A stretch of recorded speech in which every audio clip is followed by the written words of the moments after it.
preview days at the 55th Venice Biennale, and once more we're outside the British Pavilion, where Jeremy Deller is showing English magic, an evocation of all that's great and bloody awful about England today.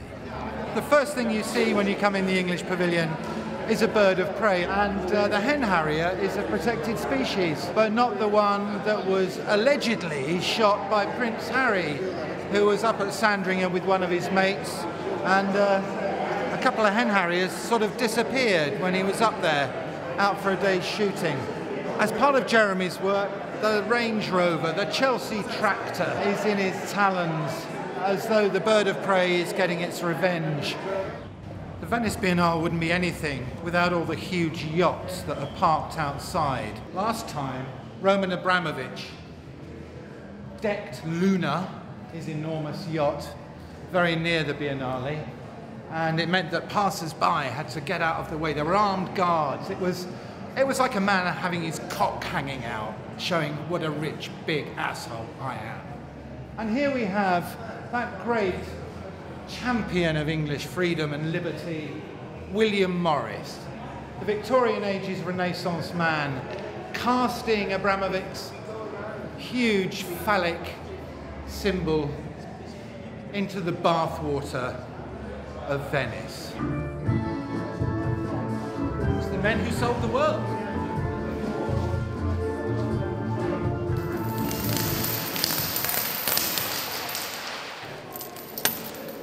These gold coins are part of an installation by the Russian artist Vadim Zakharov, who's in the Russian Pavilion.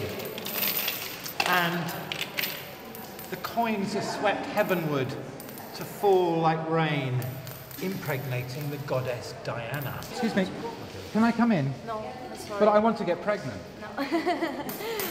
What's the problem? I'm sorry. This is a very strange and peculiar reworking of an ancient myth. But it's good to see the Biennale getting all classical again.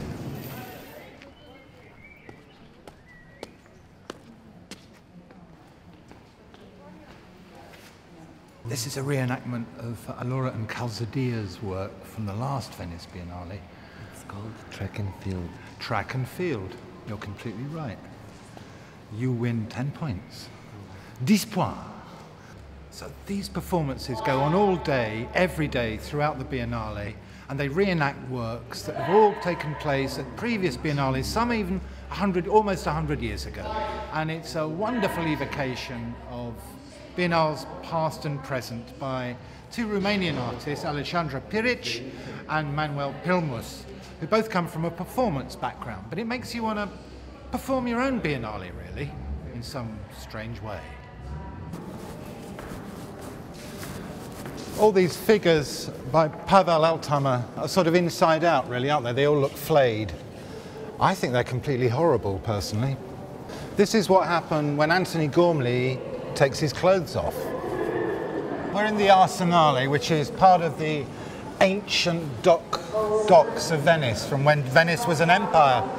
And this was the Cordery, this building, and it's about 1/3 of a mile long. And it's, of course, when they made all the ropes for the shipping. And it's been a central part of the Biennale for decades now. And it just goes on and on and on and on. All these drawings are by Robert Crumb, best known as a sort of 1960s, 1970s underground artist. But he has drawn in strip cartoon form the whole of the book of Genesis.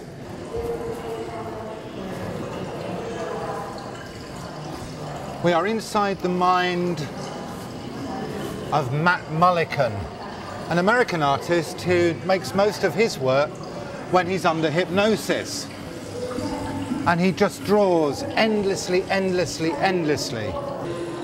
I guess one of the things about Matt Mullican's work in relation to this exhibition, which has a lot of outsider art in it, is that Mullican gets outside himself in order to make his art. Does this make him an untutored, naive savant? Or is he in touch with some deep inner core of creativity? Marino Orriti was an Italian who moved to America in the early years of the 20th century. A self-taught artist. If he was an artist, he was a visionary. And one of the things he imagined was an encyclopedic palace of the world, which he wanted to be built somewhere in Washington. All human knowledge would be here. And the title of the current Venice Biennale is the Encyclopedic Palace.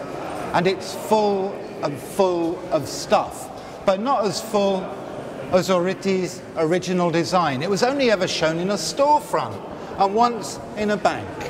And it languished for decades and decades. And Massimiliano Giorni, the curator of this Biennale, has resurrected it. Imagine this as the biggest art gallery in the world. In the manner of the Romanian pavilion, I shall now perform a work, but it takes place at every Biennale in every country all the time, and it's called The Anguish of the Biennale Visitor.